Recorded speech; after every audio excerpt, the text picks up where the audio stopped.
Oke, baik. Kemudian tadi variabel probabilitas ini disumbangkan oleh dua, satu variabel non stokastiknya yang ditunjukkan oleh persamaan ini dan variabel randomnya.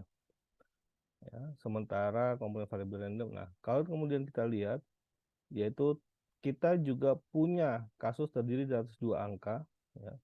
Ya, kalau kita lihat komponen non stokastiknya, ya, atau komponen dalam persamaannya itu punya dua angka, yaitu angka 1 dan angka 0 dengan probabilitas 1 min P1. Sehingga kalau kita lihat ekspektasi terhadap nilai observasi I itu adalah sebesar beta 1 plus beta 2 XI.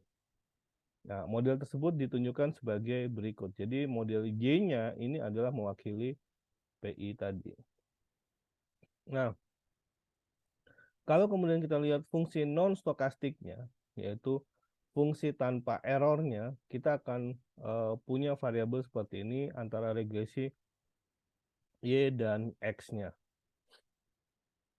Nah, meskipun demikian, kalau kemudian kita lihat, observasi Y itu banyak akan mempengaruhi errornya. Jadi sisa-sisa dari komponen non stokastik ini kan banyak mempengaruhi errornya. Jadi tidak murni dari distribusi normal error itu sendiri, tapi memang ada sisa dari komponen non stokastik yang kemudian itu bergabung ke dalam errornya. Jadi kalau kita punya Y, kemudian di sini ada komponen non stokastiknya, B1 plus B2 XI. Nah, ketika kita dituliskan 1, di sini totalnya bisa jadi dia 0, seperti tadi misalnya dia 0,98.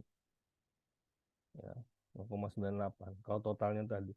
Ini komponen non stokastik. Berarti ada 0,02 error yang kemudian itu bergabung dengan error yang sifatnya memang random. Nah, konteks inilah yang kemudian menjadi semacam problem dari fungsi dummy dependent variable khususnya di linear probability model, sehingga bisa jadi distribusi errornya itu tidak merata.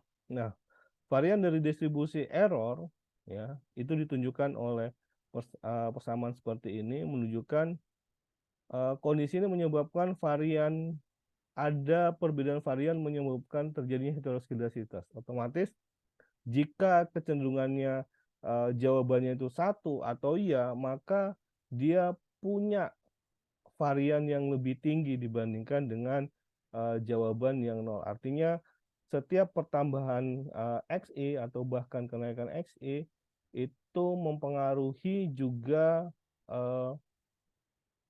bagaimana varian itu terjadi.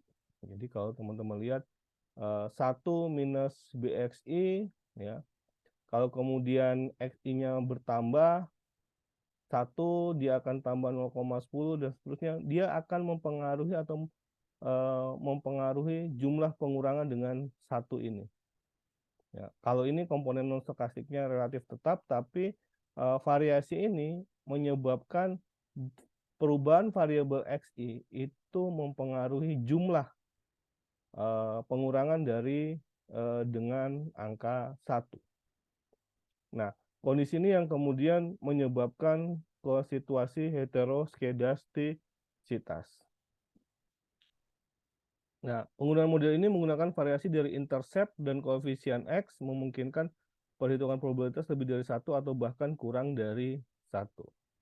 Nah, model ini menggunakan variasi dari intercept, jadi di mana probabilitas bisa jadi di atas 1 maupun di kurang dari 1. Ini yang menyebabkan linear probability model itu memungkinkan angkanya itu menjadi lebih dari 1, di mana kondisi itu tentunya tidak masuk akal. Oleh karena itu, situasi ini menunjukkan bahwa ada inkonsistensi dari analisis tersebut.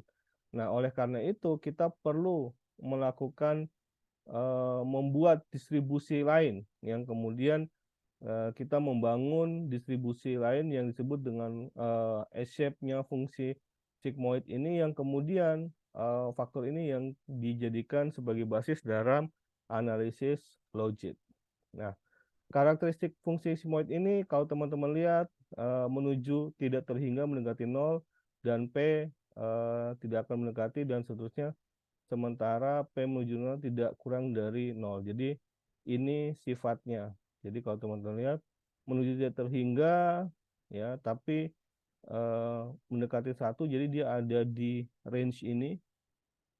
Dia menuju tidak terhingga tapi tidak pernah menyentuh 1, ataupun dia kalau berkurang tidak akan menyentuh 0.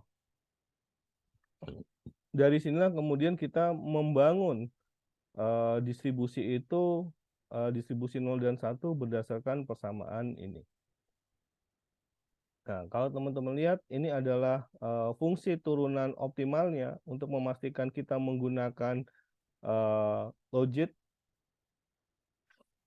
Dan menggunakan logit kita maksimalkan, kita sesuai dengan pendekatan OLS, kita turunkan errornya di mana error yang paling minimum. Ya. Jadi error yang paling minimum itu adalah turunan pertamanya sama dengan 0. Nah, fungsi sensitivitas akan melihat seperti ini dan akan melihat titik optimal pada kondisi di atas. Model nonlinear menggunakan metode regresi maksimum likelihood dibandingkan dengan ordinal system dalam mengestimasi sebuah parameter. Jadi kalau teman-teman lihat, kalau kemudian pendekatannya itu bukan lagi ordinary least square, tapi maksimum likelihood. Meskipun demikian, kalau teman-teman lihat, ordinary least square dengan meminimisasi error itu juga sama pendekatannya dengan bagaimana kita memastikan bahwa memaksimumkan potensi likelihood-nya. Apa yang dipotensi likelihood-nya adalah DZ-nya ini. Potensi likelihood-nya adalah DZ-nya ini, sehingga kalau ada perubahan Z, errornya itu sampai pada titik 0, itu pada titik yang maksimum. Nah, kita coba motivasi anak-anak untuk ikut kuliah, maka kita akan punya variabelnya seperti ini. Apa yang bisa dimaknai dari variabel seperti ini? Kita akan lihat fungsi probabilitasnya. Nah, kita akan taruh fungsi ini dalam persamaan ini. Ya. Nah, ASVABC berdampak besar terhadap motivasi untuk anak kuliah ketika di bawah -1. Ya. Meskipun nilai rendah, semua orang akan termotivasi orang akan termotivasi untuk kuliah dalam rentang rendah, ya. Jadi teman-teman bisa lihat, jadi berdampak besar terhadap motivasi ketika dia di bawah -1. Jadi teman-teman lihat kenaikannya tinggi. Tes statistik mengindikasikan variabel dalam probability is sangat signifikan. Kemudian tes statistik merupakan referensi untuk distribusi normalnya. Untuk distribusi kita menggunakan tes statistik Z. Z adalah keterkaitan distribusi, bukan persamaan Z yang diestimasi. Jadi ini adalah distribusi Z-nya, tapi bukan persamaan Z-nya yang diestimasi. Koefisien persamaan Z tidak bisa diinterpretasi langsung, tapi harus menggunakan persamaan. Jadi menggunakan efek marginal dari perubahan ASP ABC terhadap probabilitasnya. Jadi ini adalah generalisasinya, di mana Z adalah fungsi dari beberapa variabel penjelas, dan kita gunakan penurunan berantai seperti di atas. Jadi DP itu adalah penurunan terhadap DX. Nah, kita maksimalkan DZ-nya ini, ya. Maka kita akan punya persamaan seperti ini. Kemudian pengaruh X terhadap P kita akan di atas. Nah, maka kita gunakan rata-rata ASAV ABC sebesar 0,275. Kemudian kita substitusikan nilainya, kita peroleh Z-nya sebesar 2,7760. Jadi ini menunjukkan bahwa pada kasus, ya, pada kasus rata-rata ASAV ABC sebesar 0,2715, ini rata-ratanya di sini, dikalikan dengan koefisiennya, maka kita akan punya nilai Z sebesar 2,7760. Jadi ini adalah nilai ASAV ABC dalam rata-rata. Kemudian ketika kita dapatkan persamaannya, kita akan punya, kita taruh dia sebagai distribusi Euler, logaritma natural. Maka kita akan dapatkan persamaannya 0,0, hasilnya adalah 0,623. Nah, inilah yang kemudian kita turunkan, maka probabilitasnya kita tunjukkan probabilitasnya sebesar 0,9414. Jadi 94,1% rata-ratanya akan melanjutkan ke perkuliahan. Jadi yang diinterpretasi itu adalah rata-rata dari nilainya, mean variannya, ya. Kemudian nilai F turunan terhadap ini kita akan dapatkan 0,052, ya. Efek marginalnya dari koefisien adalah 0,0738. Hal ini berimplikasi bahwa 1 unit kenaikan ASAV ABC meningkatkan probabilitas sebesar 7,4%. Jadi kalau teman-teman lihat, ini tadi adalah total dari Z-nya. Kemudian kalau kemudian kita turunkan DP per DZ, kita akan punya turunannya seperti ini, 0,0623 per ini. Lalu kemudian kita turunkan, maka kita akan dapatkan berapa?